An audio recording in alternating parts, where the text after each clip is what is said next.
Hello and welcome back to my channel, Jack of all trades NYC. Please make sure to like and subscribe to my channel if you're not doing so already. Just in case you missed last week's episode, I did a little do's and don'ts of eye makeup in case you can't tell. And today we're gonna do the do's and don'ts of face makeup. So my skin is actually already prepped. I didn't use a primer per se, but I actually use a moisturizer when I'm priming my face. This is the moisturizer I use. It is by Philosophy. It is Renewed Hope in a Jar Dry. I actually have really dry skin. I haven't really found a primer per se that works very well for me, but I have found that my makeup looks a lot better when my skin is moisturized, which right now it seems to be doing pretty well. Using a primer is one of the biggest do or don't things going on in the makeup industry, whether to use one or not. I do find that a lot of my really oily clients, if I use a mattifying type primer, sometimes it works for their skin, but really you have to work and experiment with different products that work really well for you.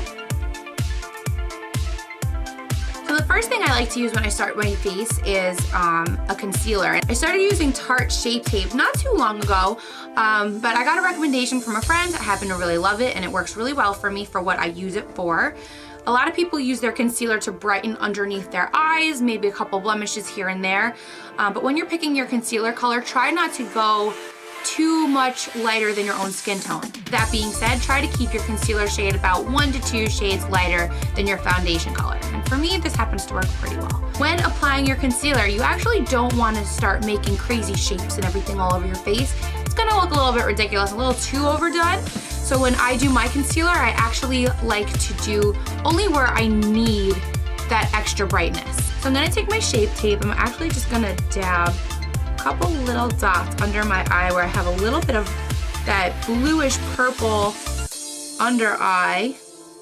And using a shape like that, for me, happens to work very well. And it's gonna give a more natural appearance when I'm done. So I'm not a big fan of using a brush for my concealer. I actually happen to love using my ring finger to tap in. The warmth from your finger actually happens to blend in a lot nicer with your skin, and it helps melt the concealer into your skin. That being said, I'm actually also going to begin my concealer with this double-ended concealer brush by Tarte. I only really use the brush for getting close to my lash line. From there, I'm gonna start using my finger. And if you can see, I'm actually kind of starting to also blend out and down with the shape that I've already made. And I'm using a patting motion instead of left to right wipe, going like this. That's personal preference, but I do find that patting the concealer does help melt the concealer into your skin better and gives a more natural appearance. So with that, let's do the don't. We're gonna use the same product. And a lot of people are doing this good old whatever this is and applying a lot of concealer underneath their eyes. I happen to think this is very unnecessary. It's a waste of product. And oh, hello, hair. That's gross. I actually happen to think that it's a big waste of product. It's a lot of makeup to put underneath your eyes. Skin under your eyes is actually one of the most, if not the most delicate areas on your face. Putting a lot of makeup there is gonna cause like those under eye wrinkles. It's gonna start to cake up under there. You really don't need a lot, but for purposes of this video, let's blend.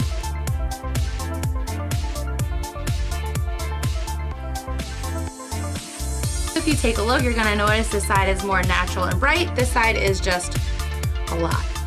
Another big makeup don't. I want to look tan, so I'm going to use a foundation that's 7 shades darker than my skin tone.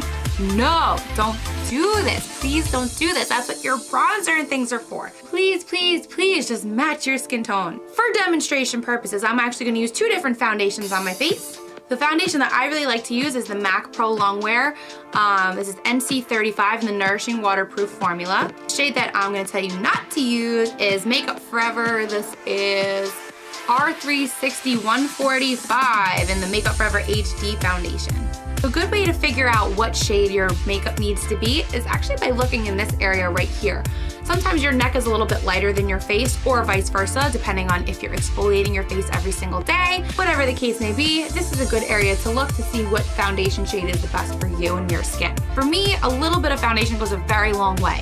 I do have a lot of redness here in my cheeks, a little bit down here on my chin, pretty much just like a red spotchy mess all over the place. That being said, I still don't use that much foundation anyway. I'm actually gonna go in with my Tarte brush. This actually is like a domed kabuki brush. Bristles are relatively close together.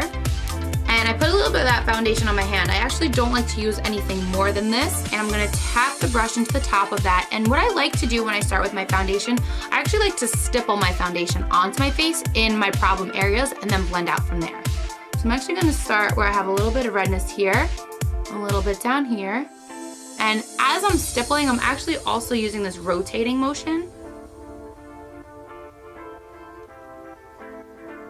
So I happen to have really neutral skin. I have a lot of pink and a lot of olive in my skin. So I kind of have to choose between both, but I'm gonna show you how to correct that as soon as we're finished. Now on this side of my face, I'm gonna go ahead with the Makeup Forever HD foundation. Not necessarily the right shade for me if you take a look.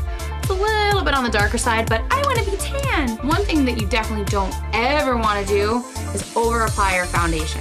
This, if it starts to drip, probably a little too much makeup for you. Let's see how it goes. So I'm gonna do the same type of technique on the side of my face. Woo.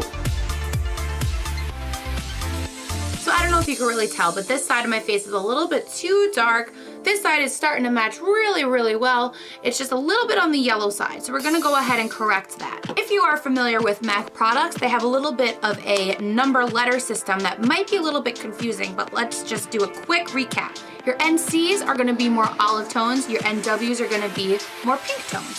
So in order to crack the yellowness on this side of my face, we're gonna go ahead and use a NW powder. This is Studio Fix NW30 powder that I'm gonna use on just this half of my face. We're gonna neutralize that yellowish tone right over here. I'm actually gonna also go ahead using my MAC 138 tapered fluffy brush. I'm gonna swirl it around in there, and I'm actually just gonna pat it all over my face. I'm just gonna neutralize that yellowish tone on me. Powder really neutralized that yellowish tone for me, and now we're back to a neutral skin tone. Let's talk bronzer. I actually happen to love using my bronzer for the low points of my face, like my contour, under my jawline, sides of my nose. I don't really have much of a forehead, so I really don't need to use it on my forehead, but if you have a big forehead, you can use it on your forehead. Your thing. In the summertime, I like to use my bronzer on my high points, so like on the top of my cheeks, a little bit on top of my existing forehead, a little bit on my chin, maybe some on top of my nose. It's really up to you where you use yours, but one of the things that I'm going to please ask that you don't do is put bronzer all over your face. So I am using a refined golden bronzer from MAC, and I'm actually gonna go ahead and apply this all over my tan side face. Starting to get like a very orangey glow on my face. I kind of look like what I used to look like in 2008 when Jersey Shore was a thing and I worked in a tanning salon. I'm not saying this is a bad look, I'm just saying that now it's not a good look for me. Not something that I like to personally do on an everyday basis or ever. But it's your prerogative, it's what you like to do. So if you're a bronzer person and this is something that you do just to get that extra healthy glow, that's all you. Other side of my face, I'm actually gonna use a little bit more of a cool tone bronzer. This is the Chocolate Soleil in Medium Deep Matte Bronzer by Too Faced. I really, really love this bronzer. It does have a little bit of a cooler tone to it, so when I do use it on lower points, it actually gives the illusion of a actual shadow. So I'm gonna go in and apply this bronzer to the low points of my face, which for me are right here. A big misconception about contouring, a lot of people like to draw these really, really long stripes that go from their ear to their mouth. That's absolutely incorrect. A couple tricks you could use. I actually like to put my brush here to make sure that my contour line does not go past the outside of my eye. Or if you take your brush and put it right here in this little angle here and connect it to your mouth, this is the line that you want to use. You don't want to go further down and you don't want to go too high up either. The point of contouring is to make your cheekbones appear to be higher or to give yourself cheekbones. It's not to give the appearance of a fuller face, but you want a little bit more of a sculpted face. That being said, I'm going to use the same bronzer underneath my jawline. A good technique for this is if you take your brush behind your ear and just drag it down and just blend underneath here. It's going to give you a more sculpted look. I do like to put a little tiny bit on the side of my nose to give my nose a little bit more definition here. And like I said earlier, I don't really have a forehead. I have more of like a 1 and maybe 2.5 head. So I don't really need to put any bronzer on my forehead. That's just me. Blush. So the point of blush is to give yourself a natural little flush. Sometimes you put it on the apple of your cheek. Sometimes you'll put it in a stripe. Sometimes you'll put it in this little angle behind your eye. All three have different purposes, but how you apply it is really what's key here. I happen to love darker, deeper tones on my face. That's just me. I'm a big pro blush person. I know for a while blush was kind of starting to fade out there a little bit, but let's bring blush back.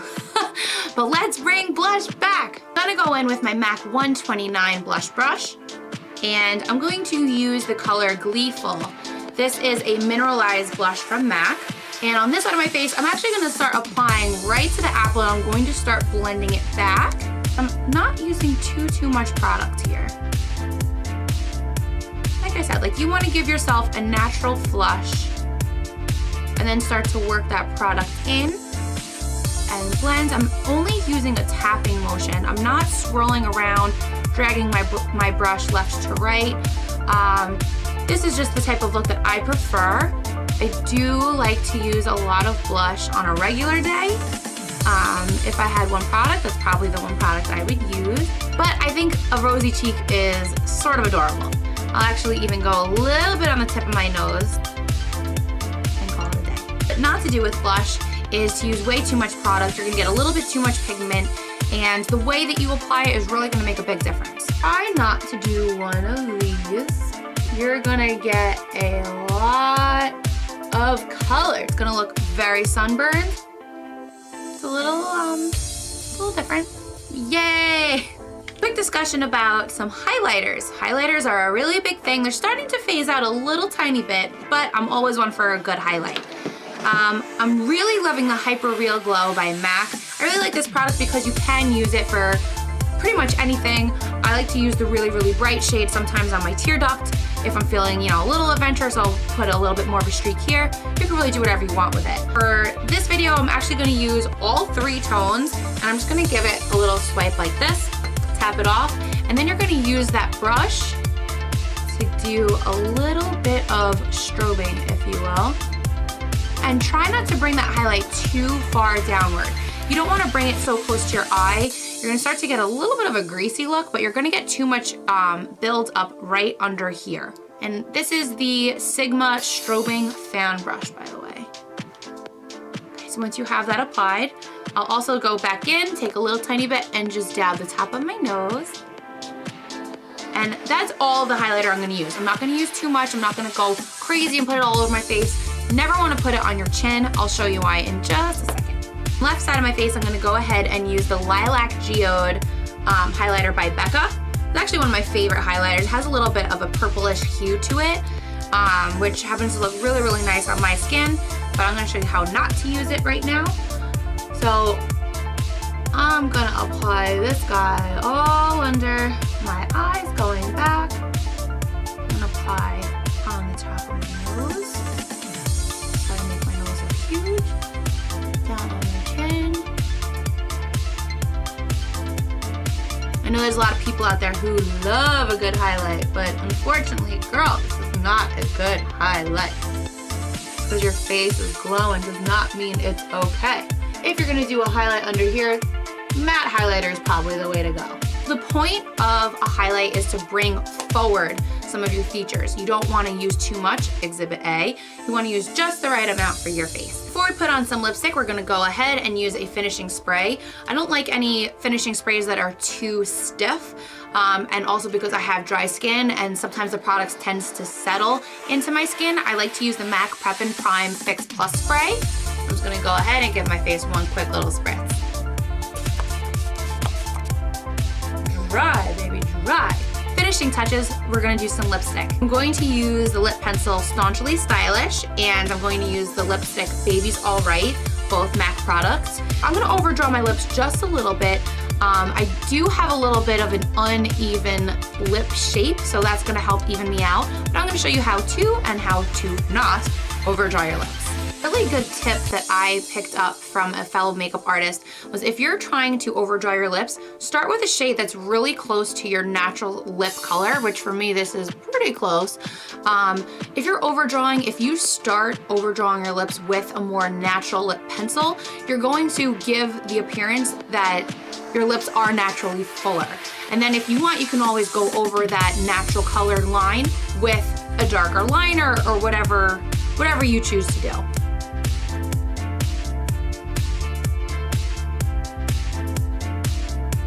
Kept my line really, really close to my natural lip line.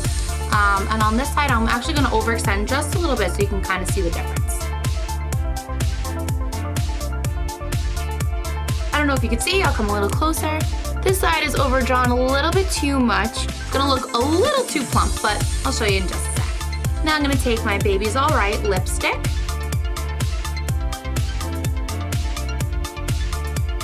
I'm actually just drawing right over up to the lip line.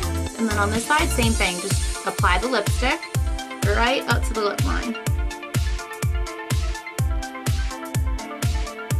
So if you take a closer look, you can kind of see here, my overdrawn side is a little bit too plumpy. Got some big lips. But whether you want to do that or not is absolutely up to you. To finish off the look, I'm going to go in with some Impossibly Sweet lip gloss. I'm only going to apply a little bit right to the center of my lips. Perfect. Hope you guys enjoyed the second half of my do's and don'ts of makeup. If you like this video, please make sure to like and subscribe to my channel, Jack of All Trades NYC. If there's something you would really, really love to see, please make sure to drop a comment in the box below.